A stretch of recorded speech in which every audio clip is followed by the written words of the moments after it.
Tara, akyat tayo ng Binurong Point. Pumunta pala kami dito para mag-site trip after our fieldwork. Located pala ito dito sa Barangay Ginsaanan, Bara sa Catanduanes. Marami kayo makikita mga hugot lines tulad ng mga ganito dito. Bago umakyat, kailangan muna mag-register. Walang bayad ang pag-akyat. Bali, ang babayaran nyo lang ay yung tour guide na sasama sa inyo paakyat. 250 lang ang bayad sa tour guide per 3 persons. So kung 6 kayo, 500 lang ang babayaran nyo. Sabi ng tour guide, mas maganda daw may tungkod para hindi tayo mahirapan umakyat. Yan pala silang mga naka-color green. Sila yung mga tour guide natin. So simulan natin pag-akyat. Sabi ni ating tour guide, about 20 to 25 minutes ang oras bago marating ang tuktok ng Binurong Point.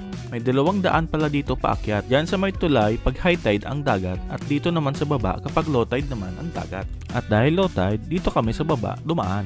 Mabato nga pala dito, kaya kailangan mo talaga gumamit ng tungkod para hindi ka mahirapan sa paglakad. May kasama nga din pala kaming tour guide na aso. Natutuwa kami kasi sumama talaga siya hanggang sa tuktok. Dito na kami sa medyo challenging part dahil sa mabato at patarik na siya. Samahan pa ng tubig kaya ingat talaga at madulas. Baka ma-fall tayo sa maling tao. Char! At eto na nga yung mga hugot lines na makikita mo sa pag-akyat mo. Okay din, pampagod vibes lang, di ba? At sa point na ito, nagpisa ng hingalin ng lolo nyo. Malayo pa, pero parang gusto ko nang bumalik. Kaya nagpahinga muna kami saglit at tumuloy naman kami sa paglalakbay. At dapat pala dito guys ay naka-rubber shoes ka para hindi siya madulas. Magandang oras ng pagpunta pala dito guys ay around 4 o'clock yung hindi natirik ang araw para hindi ka masyado umitim at hindi ka masyado mapagod sa paglalakad mo. At ilang sandali pa, nakita na namin ang dagat. Narating na pala namin yung tuktok ng Binurong Point. Nakakawalang pagod pag narating mo na ito. Sobrang ganda ng view ang bubungad sa harapan ninyo. Ayan, niting tagumpay ang lolo nyo dahil narating rin namin ang tuktok ng Binurong Point.